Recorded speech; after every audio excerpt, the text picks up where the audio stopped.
पहले ही प्रेडिक्ट कर देता हूं, ये वीडियो मेरा, इसके व्यूज मिलियंस में जाएंगे। हाँ, ऐसा मैंने कभी पहले प्रेडिक्शन दिया नहीं दिया ना, इसमें दे रहा हूं मैं, मुझे मालूम है मिलियंस में जाएंगे। ध्यान दीजिए, इस वीडियो में शेयर मार्केट का संपूर्ण ज्ञान लीजिए। हर आदमी पैसा कमाना चाहता है, बहुत पैसा कमाना चाहता है, आप भी कमाना चाहते हैं। लोग समझते हैं शेयर मार्केट सट्टा बाजार है, नहीं, उसको प्रिडिक्ट किया जा सकता है, उसको एनालाइज किया जा सकता है। उसके अंदर कुछ फिल्टर्स अगर आप सीख गए ना, तो शेयर मार्केट में 22, 25, 24, 28, 32, 35% रिटर्न लेना असंभव नहीं है। आप ले सकते हैं। पहले ये याद करा देता हूं आपको कि मैंने पीछे 5 वीडियो एक के बाद एक लो कॉस्ट मार्केटिंग आइडियाज पे दिए थे। जो मिस हो जाए वो जरूर देख लीजिए। पब्लिक स्पीकिंग पे मेरा एक बड़ा प्यारा वीडियो था, और business yoga with Bhagavad Gita. ये अगर मिस हो, अब बाई चांस में मिस हुए तो चेक कर लीजिएगा। आने वाले समय में एक यूट्यूबर बन के करोड़ों रुपए कैसे कमाया जा सकता है, इस पे एक वीडियो दूंगा। सिख कम्युनिटी पे दूंगा। अभी गुरु नानक देव जी की जयंती आने वाली है, और टेक्सटाइल इंडस्ट्री पे सोच रहा हूं दूंगा। वापस आते हैं, पूरा वीडियो देखिएगा, क्योंकि इसके व्यूज पहले बता रहा हूं मिलियंस में जाएंगे। ये है ऐसा वीडियो, इसमें वो सारे राज खोलने वाला हूं मैं शेयर मार्केट के। एक तो समझना आसान हो जाएगा। स्कैम 92 हर्षद मेहता का पूरा वेब सीरीज आपने देखा होगा। वेब सीरीज में डायलॉग तो सुना है ना आपने, क्या कहते हैं? शेयर मार्केट एक ऐसा गहरा कुआं है जो पूरे देश की प्यास बुझा सकता है। शेयर मार्केट इतना गहरा कुआं है जो पूरे देश की पैसे की प्यास बुझा सकता है, और मैं इस कुएं में डुबकी लगाना चाहता हूं। यानी कि शेयर मार्केट से पूरा देश भी पैसा कमा सकता है, और तो भी सबकी प्यास बुझेगी और पानी और भी रहेगा। पहले समझ लेते हैं कि इन्वेस्टमेंट कितने प्रकार के होते हैं। शेयर मार्केट से पहले एफडी होता है, उसमें 5% का रिटर्न मिलता है, और पैसा अगर डबल करना चाहते हो फिक्स डिपॉजिट में तो 14 साल लगते हैं। डेट फंड, उसमें भी 5% का रिटर्न मिलता है, 14 साल में पैसा डबल होता है। रियल एस्टेट, उसका रिटर्न नेगेटिव है उसमें रिटर्न मिलता नहीं है, कम हो जाता है आजकल। गोल्ड, उसमें 9-10% तक रिटर्न मिल रहा है। पैसा डबल करना हो तो आपको 8 साल में गोल्ड में भी डबल हो जाता है पैसा। सेविंग्स अकाउंट, इसमें 2 से 3% का रिटर्न मिल रहा है, और आज का रिटर्न अगर कंटिन्यू हुआ तो 24 साल लग जाएंगे पैसा डबल होने में। करंट अकाउंट में कुछ मिलता ही नहीं है। शेयर मार्केट एक ऐसी जगह है जहां 18 से 20% का रिटर्न मिल जाता है। आसानी से लोग 4 साल में पैसा डबल कर सकते हैं, अगर वहां पे टिप और सट्टे की तरह, सट्टा बाजार की तरह काम ना करें। शेयर मार्केट में इन्वेस्टमेंट 2 तरह से होते हैं। एक तो म्यूचुअल फंड हो गया, आप पैसा म्यूचुअल फंड में लगा दो, कोई और आपके पैसे को मैनेज कर रहा है, वो करता रहेगा। और दूसरा, आप सीधा कंपनी के शेयर में पैसा लगा सकते हो। दूसरा तरीका है। तो किस कंपनी में पैसा लगाना है, कहां पे खरीदना है, शेयर मार्केट में कैसे पैसा इन्वेस्ट किया जाता है, क्यों लोग फेल होते हैं? भारत में केवल 3.25-3.5% लोग शेयर मार्केट में पैसा लगाते हैं। यूएस में 55% लोग लगाते हैं। तो हेडरूम ऑफ ग्रोथ अभी इंडिया में बहुत है शेयर मार्केट में एंट्री करने का। इंडिया में शेयर मार्केट में इन्वेस्ट नहीं करना या लॉस होने के बेसिकली कारण क्या है? एक तो रिस्क एपेटाइट नहीं है लोगों का, नॉलेज नहीं होती लोगों को, डेडिकेटेड कोर्सेज नहीं है इसके ऊपर, और बहुत सारे स्कैंडल और फ्रॉड हो चुके हैं, जैसे हर्षद मेहता और केतन पारेख, बहुत कुछ। लेकिन इसके अलावा भारत में कुछ लोग हैं जो बहुत पैसा कमाए। राकेश झुनझुनवाला, रामदेव अग्रवाल, विजय केडिया, राधाकृष्ण दमानी, इन सब लोगों ने करोड़ों रुपए, अरबों रुपया कमाया शेयर मार्केट से। आप समझिए कि इनके फंडामेंटल्स क्या होते हैं। शेयर मार्केट में अगर चाहिए इन्वेस्टमेंट की किक, इन्वेस्टमेंट की किक, तो तुरंत मांगना छोड़ दीजिए इधर उधर से फालतू की टिप।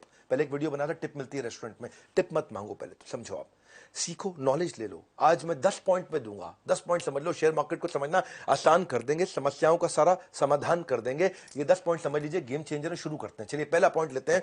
जिस भी कंपनी में पैसा इन्वेस्ट कर रहे हो, उसका business cycle at least 11 years of economic cycle से गुजर जाना चाहिए। क्या मतलब हुआ? कि बिजनेस साइकिल, इकोनॉमिक साइकिल, यानी कि 11 साल कम से कम पुरानी कंपनी हो, जिसमें कई बार अपटर्न डाउनटर्न सब आते हैं, और वो उसको देख सका है, वो पूरा उसको महसूस कर सके कि डाउनटर्न में सस्टेन कर जाए, चलती रहे मंदी में भी, और अपटर्न को राइड कर जाए, ऊपर बढ़ जाए। तो यानी कि कंपनी 11 साल पुरानी हो भैया, साधारण बात है। ऐसा नहीं कि अभी किसी आई गई कंपनी में अभी आई उसमें इन्वेस्ट कर दिया। कंपनी ने मंदी के दौर को कैसे झेला है, ये महत्वपूर्ण है। जितनी पुरानी कंपनी होगी उतना ट्रैक आपके सामने होगा विजिबल कि कैसे आगे बढ़ी है। 11 साल की अगर ऑपरेटिंग हिस्ट्री देख ली, या 11 साल से ज्यादा की ऑपरेटिंग हिस्ट्री को एनालाइज कर दिया, थोड़ा कॉन्फिडेंस और अंडरस्टैंडिंग आ जाएगा। जैसे आइशर मोटर है, 73 साल पुरानी कंपनी है, सिद्धार्थ लाल उसके सीईओ हैं। अप्रैल 2011 में 135 रुपए का स्टॉक प्राइस था उसका, जो शेयर का प्राइस था 135। 2014 में 600 का था, 2017 में 2600 का था। ये कंटिन्यूसली बढ़ा है। 6 साल में 50% का इसने एवरेज रिटर्न दिया, यानी कि 1.5 साल में ये पैसा डबल करके दिया।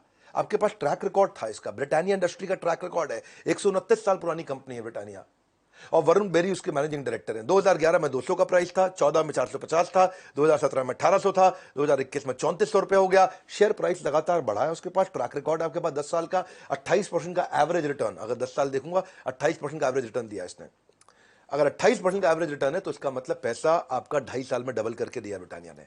तो ट्रैक रिकॉर्ड है, ट्रैक रिकॉर्ड चेक करना आना चाहिए। पहले एचडीएफसी बैंक है, अभी अतानु चक्रवर्ती है, इससे पहले आदित्य पुरी थे, 1994 से चल रही 27 साल पुरानी कंपनी है और 250 से 2021 तक, 2011 से 2021 तक 1500 का शेयर इसका प्राइस हो गया है। आज भाव 1500 का, इसका 250 का ट्रैक रिकॉर्ड मिल रहा है कि 250 से 375 गया, फिर 780 गया, फिर 1500 गया। इसका जो कैगर है, कंपाउंडेड एनुअल ग्रोथ रेट है, आप अगर 10 साल का चेक करोगे तो एवरेज 18% का रिटर्न दिया है। 18% का रिटर्न, स्टेबल कंपनी है, अच्छी चल रही है, पुरानी है। ये पहला पैरामीटर मैंने आपको दिया है। एचडीएफसी ने हर 4 साल में पैसा डबल करके वापस दिया है। अगर चाहते हो एक पॉजिटिव आस, शेयर मार्केट से चाहते हो एक पॉजिटिव आस, याद रखिए कंपनी का इतिहास, उसका 11 साल का कम से कम इतिहास चेक करिए। दूसरा, उसकी ग्रोथ में कंसिस्टेंसी होनी चाहिए। जो जीडीपी, पूरे देश की जीडीपी है, वो जिस रेट पे ग्रो कर रही है उसका डबल ये कंपनी ग्रो करनी चाहिए। जीडीपी का मतलब क्या हुआ, पहले जीडीपी को समझते। जीडीपी का मतलब जो भी पूरे देश में प्रोडक्ट है और सर्विस है, पूरे देश में जो भी मिला के बिका, जो भी कुछ बेचा गया है, उस सबका सम टोटल हो जाता है हमारी जीडीपी, ऐसे समझ लेते हैं, ग्रॉस डोमेस्टिक प्रोडक्ट। हाँ, पूरा देश समझो कि एक साल में कितनी सेल कर रहा है। अब समझो पूरा देश एक साल में जो सेल कर रहा है वो 5% बढ़ रही है, तो इस कंपनी जिसमें आप इन्वेस्ट कर रहे हो वो 10% बढ़नी चाहिए। सिंपल हो गया जी। क्योंकि ऐसा नहीं मैं चाहता कि जो पूरा देश जिस मात्रा में ग्रो कर रहा है उसी मात्रा में कंपनी भी ग्रो कर रही है, तो कंपनी ने कुछ खास नहीं किया। देश जितना ग्रो कर रहा है कंपनी उससे डबल ग्रो करनी चाहिए। तो ये हो गया रूल नंबर 2 मेरा। हाँ, यानी कि देश 5% ग्रो कर रहा है तो कंपनी 10% ग्रो करनी चाहिए। देश 7.5% ग्रो कर रहा है तो कंपनी 15% ग्रो करनी चाहिए। कम से कम 20 कर रही है, 30 कर रही है और अच्छी बात है। ग्रोथ ट्रैजेक्टरी को एनालाइज करो, एनुअल एवरेज रिटर्न कितना दिया, उससे प्रेडिक्टेबिलिटी आ जाएगी। जैसे रैडिको खैतान है, रैडिको खैतान ललित खैतान की कंपनी है और ये जीडीपी 7% ग्रो करता रहा, इनकी कंपनी 18% ग्रो करती रही है। हाँ, इनका 2017 में 130 का भाव था, आज 600 का भाव है। 4 साल में लगभग 40% का रिटर्न उन्होंने एवरेज रिटर्न दिया है। पैसे को 2 साल में डबल कर पा रहे हैं ये। अगर पैसे को 2 साल में डबल कर पा रहे हैं रैडिको खैतान, तो बहुत बढ़िया है। समझ में आ रहा है आपको। Jubilant food work, Domino's pizza जिसका आता है, हरी भारतीय, श्याम भारतीय, ये हिंदुस्तान टाइम्स वालों का है ग्रुप कंपनी। जीडीपी 7% ग्रो कर रहा था, इनकी कंपनी 17% ग्रो कर रही थी। 550 का भाव था इनका 2017 में, फिर 1600 हुआ, अभी 3000 चल रहा है इस समय। 3000 के भाव को पार कर गया 2021 में। ये 4 साल में 43% का रिटर्न दिया, यानी कि लगभग 1.5 साल में पैसा डबल कर देती है कंपनी। ये कैसे है, इसके पीछे फैक्टर क्या था? देश की ग्रोथ रेट नहीं, कंपनी की ग्रोथ रेट देश की ग्रोथ रेट से काफी आगे हो। साधारण भाषा में समझा रहा हूं आपको। अगर डिटेल में इसको समझना चाहते हो तो भाई मेरे एक लीडरशिप फनल के पार्टिसिपेंट भी हैं, मैं आपके बारे में उसके बारे में बताऊंगा आपको। रविंद्र भारती हैं, ये भी शेयर मार्केट में अच्छा काम करते हैं और इनको मैंने बहुत सालों से ट्रेन कर रहा हूं। ये मेरे लीडरशिप फनल में भी आए, एवरीथिंग अबाउट एंटरप्रेन्योरशिप में भी आए, अभी ये बीसीपी भी अटेंड कर रहे हैं, बिजनेस कोचिंग प्रोग्राम। इनके यूट्यूब चैनल है, उसके बारे में आपको थोड़ी देर में बताता हूं। वहां पे आप डिटेल में अटेंड करिएगा, लेकिन आज आपको लंबा ऐसा वीडियो देने वाला हूं कि जब मैं दे रहा हूं तो उसमें क्रेडिबिलिटी है। विवेक बिंद्रा देंगे ना तो ऐसा कोई गड़बड़ नहीं, गैस नहीं। आइए शेयर मार्केट के लिए तीसरी स्ट्रैटेजी समझते हैं। Leadership is directly proportionate to longevity. Longevity का मतलब क्या है? लंबी टिकेगी कि नहीं, रुकेगी नहीं कि नहीं, ये लीडरशिप पे भी डिपेंड करता है कि कंपनी की लीडरशिप कौन है, मैनेजमेंट कौन है, उसको ड्राइव कौन कर रहा है। ऐसे नहीं कि मतलब सिर्फ बस आईएम का ठप्पा लगाए, सीईओ है तो चला जाएगा। ना ना ना, लीडरशिप को समझो कि क्वालिटी मैनेजमेंट होगी तो क्वालिटी प्रोडक्ट आएगा, कस्टमर सर्विस अच्छी होगी, ऑपरेशंस, डिस्ट्रीब्यूशन सब अच्छा होगा। हर्षद मेहता के स्कैम में आपने क्या देखा? एसीसी की सीमेंट में लीडरशिप वही थी, मार्केट में कुछ भी हलचल नहीं हुई, कुछ भी चेंज नहीं हुआ। 200 रुपए का भाव बढ़ाते बढ़ाते बढ़ाते 200 से 9000 पे ले गए और ना कंपनी में कोई ऐसी कोई खास ट्रेंड थी, ना फंडामेंटल चेंज हुआ था, ना लीडरशिप चेंज हुई थी, ना टॉप लाइन बढ़ी थी, ना बॉटम लाइन बढ़ा था। बस ऐसे ही बढ़ता चला गया। इसको बोलते पंप एंड डंप, कि हर्षद मेहता पहले पंप करके ऊपर ले जाते और उस भाव पर जाकर के बेच के डंप कर देते, नीचे आ जाता। इसलिए बहुत लोग बर्बाद हुए थे, क्योंकि फंडामेंटल नहीं सीखे उन्होंने। लीडरशिप में आप क्या चेक कर सकते हो? आप थोड़ा उसके बारे में, आदमी के बारे में रिसर्च करो कि उसने कोई एंट्री बैरियर बनाया, उसका बैकग्राउंड चेक करो, उसके ऊपर कोई कोर्ट में केसेस तो नहीं चल रहे हैं, वो इन्वेस्टर के पैसों से कोई खिलवाड़ तो नहीं करता है, उसके ऊपर कोई रेगुलेटरी इशू तो नहीं है, सेबी का या आरबीआई का कोई झगड़ा तो नहीं चल रहा है। तीसरा, उसकी आप मैनेजमेंट की फोरकास्ट देखो कि वो क्या फोरकास्ट कर रहा है, कहां पहुंचेगा, उसके फ्यूचर प्लान्स क्या है। चौथा, आप देखो कि वो रेम्यूनरेशन सीनियर मैनेजमेंट को जो, अच्छा दूसरों के रेम्यूनरेशन से पहले उसकी खुद की चेक करो। वो सैलरी अलाउंस और जो परक्विजिट होते हैं वो उसके बहाने से खूब ज्यादा पैसा तो नहीं ले रहा है। ऐसा तो नहीं कि प्रॉफिट मिल नहीं रहा है शेयर होल्डर को और वो अपनी तनख्वाह के नाम पे और अपनी अलाउंस के नाम पे बहुत मोटा पैसा निकाल के लेके जा रहा है, हर साल बढ़ा रहा है, हर साल बढ़ा रहा है। तो उसका मतलब ये थोड़ा सा एक क्वेश्चन मार्क आ जाता है। या फिर जब भी कोई एनालिस्ट कॉल होती है, इस तरह जो लिस्टेड कंपनी है में एनालिस्ट कॉल होती है, आपको जवाबदेही होती है, क्वार्टर ऑन क्वार्टर आपको अपनी रिपोर्ट पे जवाब देना पड़ता है एनालिस्ट कॉल में कि भाई क्यों हुआ इस कंपनी में। तो क्या प्रमोटर यानी कि मालिक यानी कि मैनेजमेंट इन एनालिस्ट कॉल पे अवेलेबल थी या नहीं थी? चेक करो। वो हर बार कंटिन्यूसली रेगुलरली जवाब देने को तैयार है, तो इससे पता चलता है कि सिंसियर भी है, सीरियस भी है, हर क्वेरी को आंसर करेंगे। छठा चीज देखो, कई मैनेजमेंट जो है, जो ओनर है कंपनी का, ऐसा बहुत होता है, सुनते हैं ना आप, माल्या का घोटाला, इसका घोटाला, उसका घोटाला, सबके नाम नहीं लूंगा, पर इनमें रिलेटेड पार्टी ट्रांजैक्शन होती है। रिलेटेड पार्टी ट्रांजैक्शन का मतलब क्या है? जैसे मैं हूं, मेरे मामा का लड़का भी है, मेरे चाचा का लड़का भी है, मेरे ताऊ का लड़का भी है, मेरी बुआ का लड़का भी है, मेरी मेरी किसी पड़ोसी की लड़की भी है। ये सबको मैंने कंपनी में साथ में वेंडर के रूप में लगा लिया। इनका बिल आता है, इनको पेमेंट करता हूं और इनके अकाउंट से पैसा वापस ले लेता हूं कमीशन देके उनको। उसको क्या बोलते हैं? उसको बोलते हैं, ये बेसिकली फ्रॉड है। ये पैसा साइफन करने का तरीका है कि ऐसे तो कंपनी से पैसा निकाल नहीं सकते, नकली बिल रिश्तेदारियों में जनरेट किया। रिलेटेड पार्टी ट्रांजैक्शन इसको बोलते हैं, आपस में, फ्रेंड्स में, फैमिली में, रिलेटिव्स में। तो ये थोड़ा चेक करना आना चाहिए। ये सब चेक किया जा सकता है। आपको थोड़ा और सिखाएंगे, इसके तरीके सीखना चाहते हैं, मुश्किल नहीं है। आज डिटेल में देने का मेरा मन है, क्योंकि मैं आपको गैस देता नहीं, एक बात रिपीट करता नहीं, बढ़िया दूंगा। मैनिपुलेशन इन अकाउंट चेक करो कि अकाउंट से मैनिपुलेशन तो नहीं हो रहा। इनका ऑडिटर कौन है? बिग फोर है क्या? अर्नस्ट एंड यंग है, केपीएमजी है, पीडब्ल्यूसी है, कौन है? अच्छा इनके पास है क्या ऑडिटर इस समय? और इनकी लीडरशिप में अट्रिशन कितना है? क्या लोग बार बार छोड़ के भाग जाते हैं टॉप लीडरशिप में? या लीडरशिप कंपनी में बहुत जुड़ाव महसूस करती है, अपनापन महसूस करती है लीडरशिप कंपनी के अंदर? वो बड़ा इंपॉर्टेंट है। ऐसा तो नहीं कि अपने पर्सनल शेयर को बार बार प्लेज करके, अपने शेयर्स को प्लेज करके बाहर से उधार ले रहा हो, वो भी दिक्कत है। इसके अलावा चेक करिए कि मैनेजमेंट ईमानदार कितनी है। अगर मैनेजमेंट में इंटेग्रिटी नहीं है, टॉप लीडरशिप में इंटेग्रिटी यानी कि ईमानदारी की कमी है, यानी कि वो बार बार चोरी चक्कारी और शॉर्टकट और ये सब चीजें अपनाते हैं, तो आपके प्रोडक्ट में कितना भी मार्जिन क्यों ना हो, शेयर होल्डर की जिंदगी बर्बाद। क्योंकि जिस व्यक्ति, जब मैनेजमेंट ही ईमानदार नहीं है, तो कितना भी मार्जिन क्यों ना हो कंपनी में, कोई भी मार्जिन आपको बचा नहीं सकता है। बेईमान आदमी के सामने पर पूरी दुनिया का पैसा भी कम पड़ जाता है। सो मैनेजमेंट बहुत कॉम्पिटेंट होनी चाहिए और पैशन होना चाहिए। तो ये मैंने कुछ चीजें बताई। जैसे आप चेक करते हैं डी मार्ट के जो राधा कृष्ण दमानी है, कितना उनको हमेशा कितना इंटेग्रिटी उनकी हाई मानी जाती है। और 700 रुपए का भाव पर 2017 में था, आज 3300 रुपए पे चल रहा है कि नहीं? यानी कि 40% का रिटर्न दे रहा है। जहां कहा एफडी 4%, 5%, सही कंपनी में पैसा लगाना आ जाए आपको, तो 4% की जगह आपका रिटर्न 40% हो जाता है। हर 2 साल में डीमार्ट ने अपने सारे इन्वेस्टर्स के पैसे को डबल करके दिया। डीमार्ट में मैं पूरी केस स्टडी बना चुका हूं यूट्यूब पे, आपको प्रार्थना भी करूंगा जाके उस केस स्टडी को देखिए, क्योंकि वो काफी बुद्धिमान व्यक्ति हैं। राधा कृष्ण दमानी हमेशा देश के टॉप 5 सबसे अमीर, टॉप 10 अमीर लोगों में इनका नाम है, लेकिन फिर भी लोग उनके बारे में जानते नहीं हैं। उनके बारे में जानना चाहते हैं, वीडियो देख लीजिएगा मेरा। इसके अलावा रिलायंस इंडस्ट्री, मुकेश अंबानी बुद्धिमान व्यक्ति हैं, और उनका 460 रुपए का स्टॉक प्राइस जो था, कॉम्पिटेंट लीडरशिप है, तो आज 2100 रुपए का हो गया। 4 साल में 40% के आसपास का उन्होंने ग्रोथ दिया। हर साल पैसा डबल कर देते हैं। 38.5% का ग्रोथ दिया रिलायंस ने अपने सारे शेयर होल्डर को। जितने लोगों ने रिलायंस में पैसा इन्वेस्ट किया, सबके सब काफी अमीर हो गए हैं, सबने बहुत पैसा बचा लिया, कमा लिया है।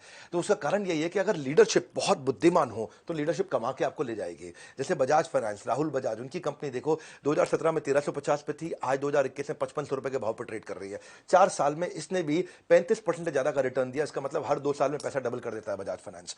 अगर लंबे समय तक चाहते हो शेयर मार्केट में प्रॉफिटेबिलिटी, याद रखिए एक बात, लीडरशिप इज लॉन्जेविटी।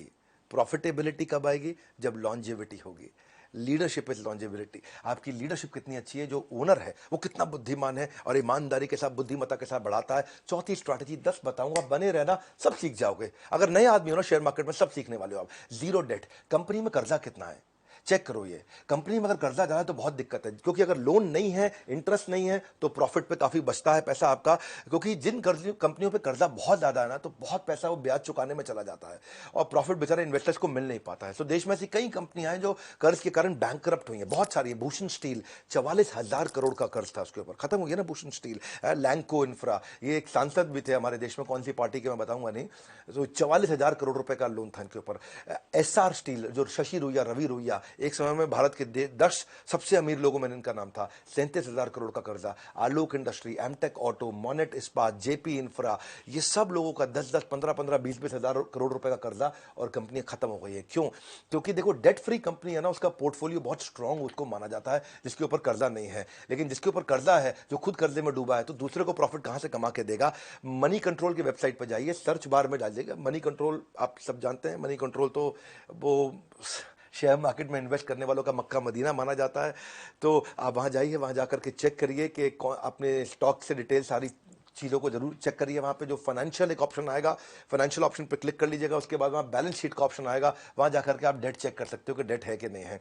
यहाँ पे आप non current liability, current liability और लॉन्ग टर्म बोरोइंग जाकर के शॉर्ट टर्म बोरोइंग चेक कर सकते हो। लॉन्ग टर्म बोरोइंग और शॉर्ट टर्म बोरोइंग वही होता है टोटल डेट। अगर कर्जा है तो हमेशा दिक्कत रहेगी। टाटा कंसल्टेंसी सर्विस ऐसी कंपनी है जिसपे 1 रुपए का भी कर्जा नहीं है। ऐसे वैसे बहुत सारी हैं, जैसे डीविस लेबोरेटरी, ये डीविस बहुत अच्छा चली थी। 2017 में 650 रुपए का भाव था, आज 41 रुपए के भाव पे चल रहा है 2021 में। 1 रुपए का कर्जा नहीं है, डेट टू इक्विटी रेशियो 0 है। इसको बोलते हैं डेट टू इक्विटी रेशियो, ये चेक कर लो। 4 साल में ये डीविस लेबोरेटरी ने लगभग 47% का रिटर्न दिया है। इसने 47% का एवरेज रिटर्न दिया, सालाना रिटर्न। आप समझ लो कि पैसे 1.5 साल में पैसे डबल कर देता है डीविस।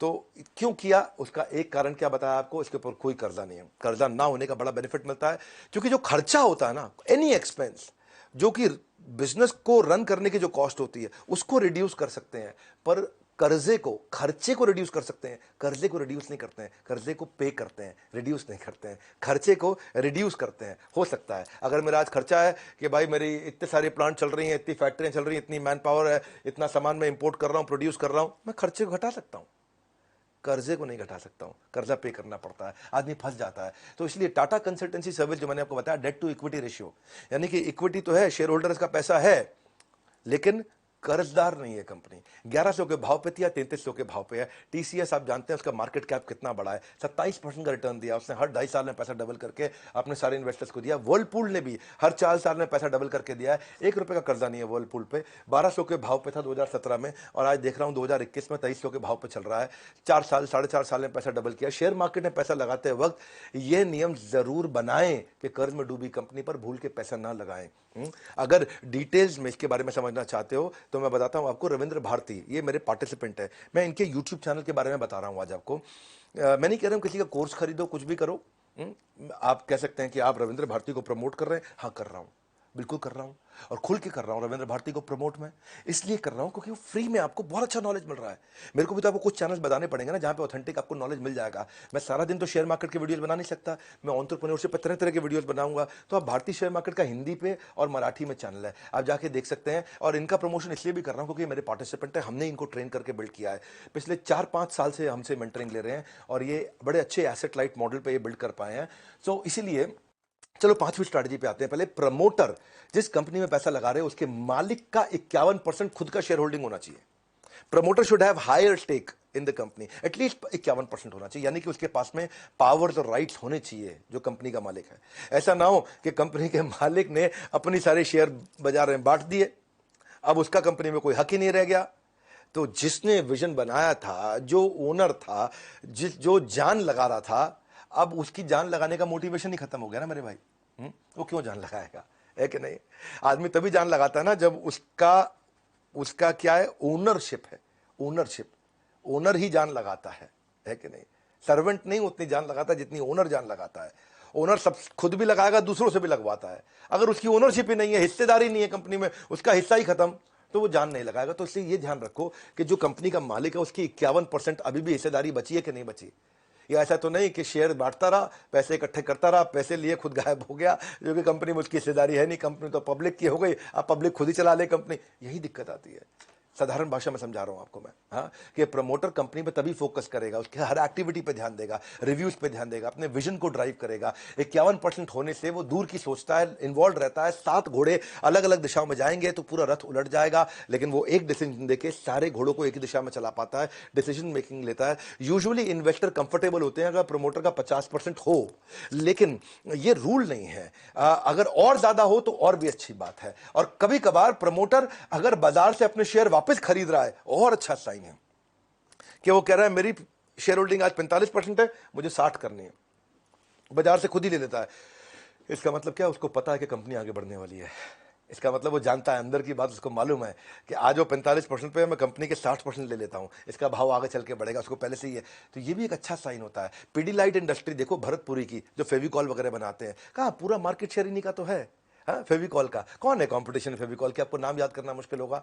आज भी भरतपुरी के 70% कंपनी की मालिकाना खुद का है, उसका सारा शेयर उसने बेटे बात, ऐसा नहीं है कि मतलब बंदर बाट की तरह खत्म कर दिए हों। और उसका जो कंपाउंडेड एनुअल ग्रोथ रेट दिया उसने 10 साल में, वो 25% का दिया, यानी कि हर 3 साल में पैसा डबल करके दिया अपने हर इन्वेस्टर को। जिसने जिसने पीडीलाइट का फेविकॉल का शेयर लिया था, हर 3 साल में अपने पैसे को डबल किया। पैसा डबल करना एक अच्छा मैं उसको मान रहा हूं, एक ऐसा फैक्टर मान रहा हूं जिससे आपको बात आसानी से समझ में आ जाए। पैसा डबल किया, कितने साल में डबल किया? 7 साल में किया, 2 साल में किया, 10 साल में किया, 20 साल में किया। इससे आपको अच्छा लगता है कि समझ में आता है। जैसे एक सेरा सैनिटरी वेयर, ये सोमानी फैमिली जो है, विक्रम सोमानी, उसकी प्रमोटर होल्डिंग 55% है, अभी उसने रखी है अपने पास। 51% से ऊपर होना जरूरी रहता है। 10 साल के अंदर उसने 30% का हर साल रिटर्न दिया है, यानी कि 2.25 साल में उसने अपने पैसे को डबल करके दिया है सारे के सारे इन्वेस्टर्स को जिसने उसने पैसा लगाया। बर्जर पेंट में जो कुलदीप सिंह ढींगरा उसके मालिक हैं, सबको पेंट लगा रहे हैं, 10 साल में उन्होंने बड़ा अच्छा रिटर्न दिया, 31% का रिटर्न दिया उन्होंने, हर 2.25 साल में पैसा डबल किया है। उनकी 75% होल्डिंग खुद के पास है, यानी कि अभी मालिक है वो कंपनी के, 75% शेयर अभी उन्हीं के पास है। तो इसलिए वो पूरा जोर लगा रहे, पूरी जिम्मेदारी ले रहे हैं। अगर शेयर बाजार में कंपनी के साथ चाहते हैं लंबी पारी चाहिए, अगर लंबी पारी चाहिए तो प्रमोटर के पास 51% से ज्यादा शेयर होल्डिंग होनी चाहिए।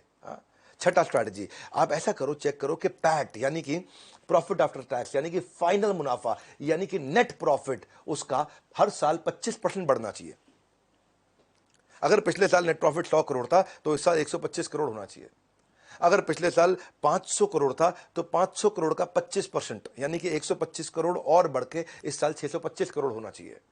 चेक करो, हर साल 25% प्रॉफिट बढ़ रहा है, इसका मतलब कंपनी में अंदर खाते सब ठीक चल रहा है, सब कुछ बढ़िया है। हर साल क्योंकि प्रॉफिट बढ़ रहा है, इसका मतलब सब ठीक है अंदर, तो उसे पैसा लगा सकते हो। ट्रेंड मिल गया आपको, जब ट्रेंड मिल जाता है ना तो आप ट्रेंड पे पैसा लगा सकते हो। जब भी आपको ना खाली टिप पे पैसा नहीं लगाना है, ट्रेंड पे लगाना है। जब कंपनी के स्टॉक खरीदो तो 4 साल के नेट प्रॉफिट, 5 साल, 6 साल, 8 साल, 10 साल के नेट प्रॉफिट को एनालाइज करो। अगर 25% बढ़ रहा है, यानी कि टोटल रेवेन्यू, जितना पैसा आया उसमें टोटल खर्चा, जितना पैसा गया माइनस कर दो, और जो प्रॉफिट आया वो बढ़ रहा है कि नहीं बढ़ रहा। टाइटन ग्रुप है, टाइटन ग्रुप 2020 में उनका प्रॉफिट 346 करोड़ था, इस साल जब 2021 में उनका प्रॉफिट 564 करोड़ था, 62% ग्रोथ हुआ। तो जो उनका पिछले साल 1000 पे उनका शेयर मूव कर रहा था, वो इस बार 1600 पे किया, 60% उनका भाव बढ़ गया अपने आप ही, तो 60% का रिटर्न हो गया। तो वैल्यूएशन जो है ना, it is slave of earning. कितने का मार्केट में वैल्यूएशन देगा उसको, वो कितना कमा रहा है उस पर डिपेंड करता है। तो प्रॉफिट चेक करो भैया, टाइटन कंपनी बहुत बढ़िया प्रॉफिट कमाया और बड़ा अच्छा मार्केट में भाव भी बढ़ा। तो जिसने बेचारे ने 1 लाख रुपए लगाया था, 1 साल में उसका पैसा 1,60,000 रुपये हो गया। बहुत बढ़िया ग्रोथ दिया टाइटन ने। ये ना प्रॉब्लम ये आती है कि शेयर बाजार में लोग आपको ना असली बात नहीं बताता है कोई। क्यों? क्योंकि उनको ना बीच में कमीशन बाजी होती है, 2% उनको ब्याज मिलता है। इस चक्कर में आपका पैसा इधर भी लगवा दे, उधर भी लगवा दे, यहां भी लगवा दे, वहां भी लगवा दे। राइट ट्रेनिंग होती नहीं है। हर आदमी को 1%, 2% ब्याज है, वो बार बार लगवाना चाहता है, क्योंकि आपने सही जगह लगा दिया तो आप चुपचाप बैठ जाओगे टाइट होके। इसलिए वो चाहता है आपको बार बार हलचल में रखे, कुछ ना कुछ लगवाता रहे, निकलवाता रहे, कमाता रहे, लगवाता रहे सर।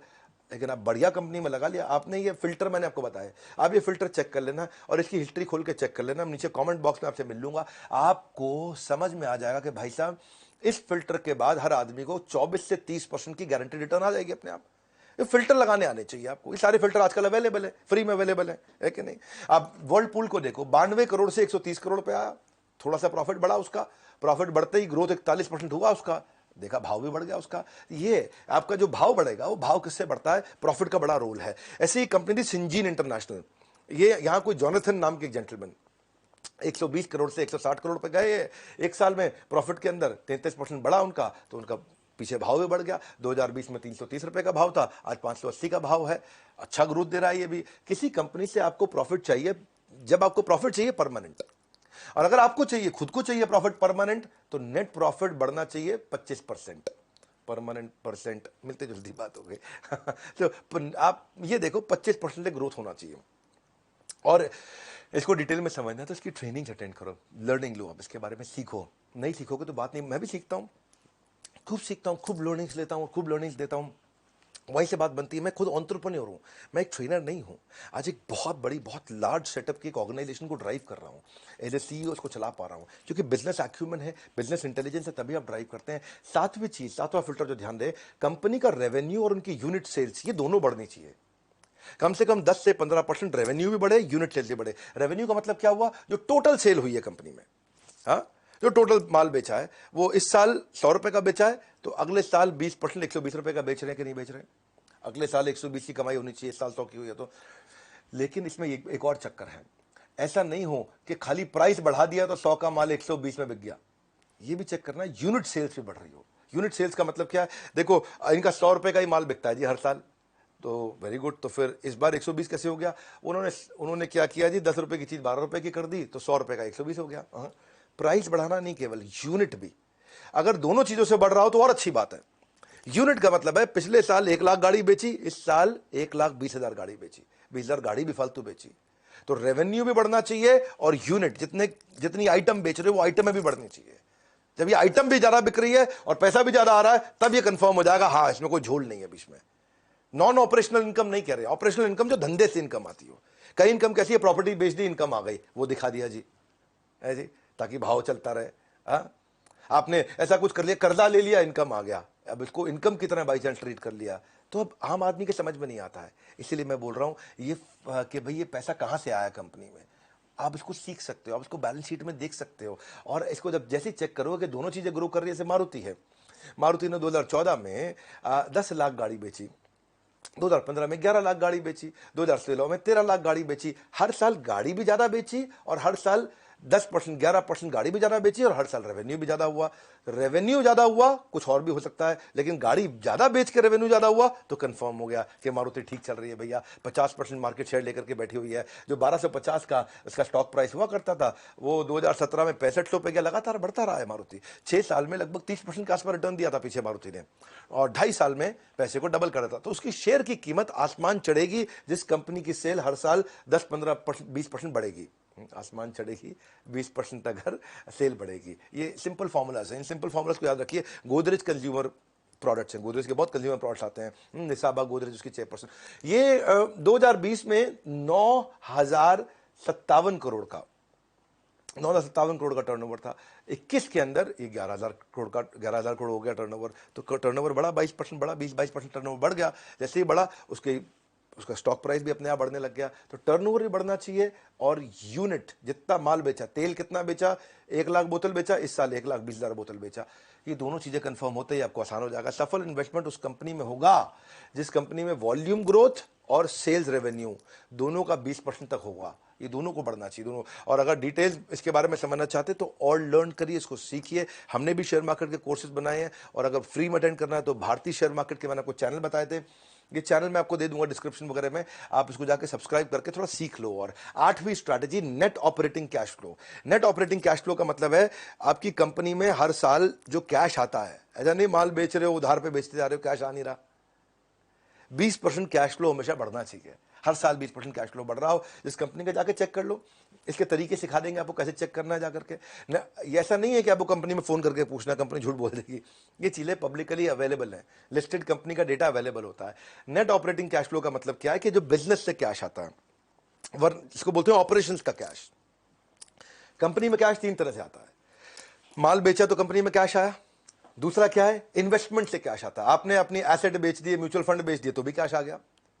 आपने अपनी गाड़ी बेच दी, अपनी बिल्डिंग बेच दी, मकान बेच दी तो भी कैश आ गया।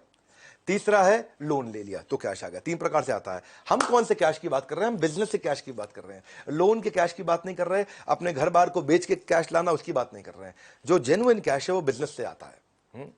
अगर बार बार लोन लेना पड़ रहा है, कर्जा लेना पड़ रहा है, इसका मतलब तो कोई लफड़ा है भैया। इसका मतलब कोई दिक्कत भी हो सकती है कंपनी में, तो उसको चेक करना चाहिए। इसे मैं बता रहा हूं 10 स्ट्रैटेजी दे रहा हूं, ये 8वीं चल रही है। बहुत ज्यादा ऐसा बोरो ना करना पड़े, जरूरी है। डॉक्टर रेड्डी लैब, ये कलाम सतीश रेड्डी की कंपनी है, डॉक्टर रेड्डी लैब। हाँ, ये कलाम अब्दुल कलाम नहीं है, कलाम सतीश रेड्डी इनका नाम है। 2020 में 4,000 रुपए के भाव पे चलता था ये, 2021 में 5,000 का हुआ, 25% की इसने रिटर्न दी। क्योंकि इसका net operating cash flow 3,000 crore था, वो 3,600 करोड़ हुआ। तो उसका सीधा सीधा असर आया कि भाई धंधे से 3,000 करोड़ का कैश आया था और धंधे से 3,600 करोड़ का कैश आया इस बार। तो कितना बढ़िया आप कैश फ्लो इंप्रूव कर रहे हैं। देखो 3 अलग अलग चीजें होती हैं। एक होता है सीजीपी बोलते हैं इसको। सी का मतलब है कैश, जी का मतलब है ग्रोथ, मतलब सेल कितनी हो रही है, और पी का मतलब है प्रॉफिट, मतलब फाइनल बचता कितना है जेब में। यह हो सकता है कि आप सेल कराओ लेकिन उधार में कराओ, कैश नहीं आया। यह हो सकता है कि आपका कैश तो आ रहा है पर सेल नहीं बढ़ रही, तो ग्रोथ नहीं हो रही। यह हो सकता है आपके पास कैश भी आ गया, सेल भी बढ़ रही है, लेकिन मुनाफा नहीं हो रहा है क्योंकि आपको सही दाम नहीं मिल रहा बाजार से। तो कैश, ग्रोथ, प्रॉफिट, ये तीनों होने चाहिए आपके पास में, है कि नहीं? जब ये तीनों रहते हैं तो आप समझ सकते हैं कि भाई आप ठीक रहेंगे। ये मैंने आपको बड़ी इंपॉर्टेंट चीजें सारे में बताई। ये सीजीपी ट्रिनिटी है, ये ट्रायंगल है, ये मैं सालों साल से सिखा रहा हूं। और यही चीज भारती ने चेक करी जाकर के, और जब इसने भाई ने चेक करी तो क्या हुआ, आज आप देख रहे हैं कि ये हजारों लाखों लोग इससे भाई से सीखने आते हैं, और कई लोगों को सिखा भी चुके हैं ये। हाँ, ये एशियन पेंट्स है, आप एशियन पेंट्स को जाकर चेक करो, चोकसी इनकी कंपनी के चेयरमैन है। 1800 के भाव पे चल रहा था ये 2020 में, इस साल 2600 पार कर गया था। 1800 से 2600, 44% का रिटर्न हो गया, क्योंकि पहले 3000 करोड़ का इनका ऑपरेटिंग कैश फ्लो था, इस साल 3700 करोड़ का ऑपरेटिंग कैश फ्लो हो गया। Operating cash flow, operating cash flow का मतलब है एक साल में कितना कैश गया, एक साल में कितना कैश आया। तो यानी कि 3700 करोड़ का कैश आया इनके पास एक साल में। तो ये जो पैसा होता है ये धंधे में इस्तेमाल कर सकते हैं। नौवीं चीज, नौवां फिल्टर है रिटर्न ऑन कैपिटल एम्प्लॉयड। ये भी आपको वेबसाइट से मिल जाएगा, आप रिटर्न ऑन कैपिटल एम्प्लॉयड को चेक करो, 20% से ज्यादा होनी चाहिए। ये सुनने में मुश्किल लग रहा होगा आपको, रिटर्न ऑन इन्वेस्टमेंट तो सुना था, return on capital employed easy कर देता हूं। मेरे चैनल पे आए हो आप, कुछ मुश्किल नहीं छोड़ूंगा। रिटर्न ऑन कैपिटल एम्प्लॉयड का मतलब है कैपिटल। कैपिटल क्या होता है? टोटल कैपिटल, ये कर्जे से लिया हुआ पैसा और जो मेरे शेयर होल्डर है उनसे लिया हुआ पैसा, इन सबको जब जोड़ लेते हैं उसको बोलते हैं कैपिटल।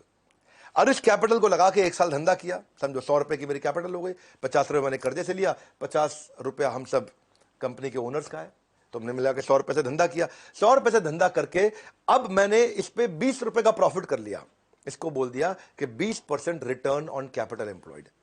ये 20 रुपए से ज्यादा होना चाहिए हर साल। मेन मुद्दा ये है कि कर्जे का पैसा हो या शेयर होल्डर का पैसा हो, दोनों के पैसे को जोड़ लो। दोनों के पैसे को जोड़ के अगर वो 1 लाख रुपए है हमारे पास, तो 1 लाख पे 20,000 रुपया ऊपर से फाइनल मुनाफा साल के एंड में होना जरूरी है। अगर इतना भी नहीं हो रहा है तो इसका मतलब क्या हुआ, ये कर्जे के पैसा और इन्वेस्टर के पैसे के साथ खिलवाड़ कर रहा है, उसका सही इस्तेमाल नहीं कर पा रहा। तो रिटर्न ऑन कैपिटल एम्प्लॉयड इसका कम आ रहा है। रिटर्न ऑन कैपिटल एम्प्लॉयड का मतलब है प्रॉफिट को डिवाइड कर दो इक्विटी से और लॉन्ग टर्म डेट से, इन दोनों से मिलकर जब डिवाइड करोगे, मैंने साधारण भाषा में समझाया है, फॉर्मूला में अभी मत घुसिए, जब धीरे धीरे और सीखते जाएंगे चीज़ समझ में आएंगी। अभी स्टेप बाय स्टेप समझाना चाहता हूं। नेस्ले कंपनी देखो, अब सुरेश नारायण इसके चेयरमैन है कंपनी के, इंडिया में 139% रिटर्न ऑन कैपिटल एम्प्लॉयड दिया इसने। यानी कि इनके पास 100 रुपया था, एक साल सबका मिला के सबका जोड़ के उससे 139 रुपया कमा लिया उन्होंने। बहुत अच्छा किया, 20% होना चाहिए था, 139 कर लिया। इसी कारण अगर आप देखोगे 6600 के भाव पे ये ट्रेड कर रहा था बाजार में, आज 18,000 का भाव हो गया इसका। 4 साल में इसने बहुत बड़ी ग्रोथ दी है, 2.5 साल में पैसा डबल करके दिया अपने सारे के सारे जितने इसके इन्वेस्टर्स थे। टीसीएस बहुत बढ़िया काम करता है, एक तो कोई कर्जा नहीं लेता, और जो भी रिटर्न ऑन कैपिटल, जितना भी कैपिटल इसके पास है उस पे 50% के आसपास रिटर्न दे रहा है। इसीलिए 1100 के भाव से 3300 के भाव पे आ गया है, बड़ा अच्छा ग्रोथ दिया है सबको। ऐसे बहुत सारी कंपनीज हैं, पर अब ये थोड़े मुश्किल फॉर्मूलाज हैं जो अभी मेरी बात समझ में नहीं आएगी, इसलिए मैं कह रहा था कि आप अच्छे यूट्यूब चैनल्स पे जाइए, वहां जाके सीखिए। फाइनली 10वां दे रहा हूं, ये बड़ा काम का रिटर्न ऑन इक्विटी, इजी कर देता हूं आपको। ये भी 15% होनी चाहिए। रिटर्न ऑन इक्विटी में मतलब इसमें कर्जे का पैसा नहीं है, ये केवल इन्वेस्टर्स का पैसा है, इसमें कोई डेट नहीं है, लोन नहीं है, शेयर होल्डर्स के द्वारा इन्वेस्ट किया गया फंड। और जो शेयर होल्डर, जैसे कोई शेयर होल्डर होता है, कोई 2% शेयर ले लेता है आपकी कंपनी का, कोई 1% शेयर ले लेता है, आपको पैसा दे देता है, या स्टॉक मार्केट में, बॉम्बे स्टॉक एक्सचेंज में आप शेयर खरीद लेते हो, शेयर होल्डर हो गए। या आपके चाचा ने भी पैसा लगा दिया कंपनी में, ले बेटा 20% पैसा मेरा डाल दे कंपनी में। रिश्तेदार भी कर सकते हैं, बाजार में भी हो सकता है, कोई वेंचर कैपिटल हो सकता है, प्राइवेट इक्विटी हो सकता है, और उनके पैसे पे 15% का ग्रोथ होना चाहिए। तो ये सारे के सारे फॉर्मूला आपको आजकल वेबसाइट पे फ्री में अवेलेबल है, इसके लिए किसी को पैसा देने की जरूरत नहीं है, आपको किसी के पास जाने की जरूरत नहीं, सब फ्री में अवेलेबल है। शुरुआत कर दो, सीखना शुरू कर दो, फ्री में सीखने को मिल जाएगा, बिना पैसा लगाए सीखने को मिल जाएगा। और रिटर्न ऑन इक्विटी का मतलब हुआ कि भाई इसमें फाइनल प्रॉफिट को मैं शेयर होल्डर की इक्विटी से डिवाइड करके देख लूं, ये न्यूमरेटर डिनोमिनेटर है। एशियन पेंट्स को चेक करो, ये 48% का रिटर्न ऑन इक्विटी दे रहा है, तो इसीलिए 500 के भाव से 2600 के भाव में पहुंच गया। ये बहुत अच्छा काम किया इसने भी। डाबर अमित बर्मन की कंपनी है, ये भी अच्छा रिटर्न ऑन इक्विटी 23% दे रही थी, 100 रुपए में डील कर रहा था, ठीक ठाक किया इसने, 100 से 580 पे गया। मैं सारे के सारे एग्रेसिव कंपनी नहीं दिखा रहा हूं आपको, डाबर ठीक ठाक ग्रो करी है, 17% ग्रो करी है डाबर। ऐसा नहीं कि हर एक दिखा दूं आपको 30% 40%, डाबर का ग्रोथ 17% हुआ है पिछले 2011 से समझो आप 2021 तक। तो अब ओवरऑल समझते हैं, सेंसेक्स भी तो ग्रो कर रहा है, आप सेंसेक्स पे भी पैसा लगा सकते हो। 2011 में सेंसेक्स 19,000 पे चल रहा था, आज 2021 में 50,000 पे चल रहा है, तो सेंसेक्स ग्रो किया। आप सेंसेक्स से पैसा लगा दो कि 19,000 से 50,000 हो गया भैया 10 साल के अंदर, है कि नहीं? 10 साल में सेंसेक्स 10% का ग्रोथ दिया, कितना ग्रोथ दिया? हर साल 10% का ग्रोथ दिया सेंसेक्स ने। तो सेंसेक्स में पैसा लगा दोगे तो आप भी 10% ग्रो कर जाओगे। लेकिन अगर अच्छे इंडिविजुअल कंपनी पे लगाना सीख गए तो आपको 10% नहीं, आपको एवरेज रिटर्न 22, 24, 26% तक मिल सकती है आराम से। तो ये फर्क है। सेंसेक्स पे लगाना भी सेफ है, कोई समस्या नहीं है, लेकिन अगर सही स्टॉक चूज करके लगाया तो आपको बाजार में जो रिटर्न 4, 6, 8, 10, 12% होते हैं वो अपने आप 24, 26, 28% तक मिल जाते हैं। पर प्रॉब्लम क्या है, लोग चाहते हैं कि शेयर मार्केट में आज पैसा लगाया है और कल डबल होके मिल जाए, परसों डबल होके मिल जाए। वो लालच है और वो खतरनाक हो जाता है, वहां से बात बनती नहीं है। और ये सब बातों में भी आपका ब्रोकर आपको सही बात नहीं सिखाता है। आपका म्यूचुअल फंड एडवाइजर, आपका इंडिपेंडेंट फाइनेंशियल एडवाइजर, आपका वेल्थ मैनेजर, उसके कारण बड़ा सिंपल है, क्योंकि उनको ना 2% कमीशन मिलती है इसमें। आपसे 100 रुपए लगवाते हैं तो 2 रुपए उनका हो जाता है, उसमें 1 रुपया उनका हो जाता है। कहीं 50 पैसे, कहीं 1 रुपया, कहीं 2 रुपया, अलग अलग चीजों में अलग अलग है।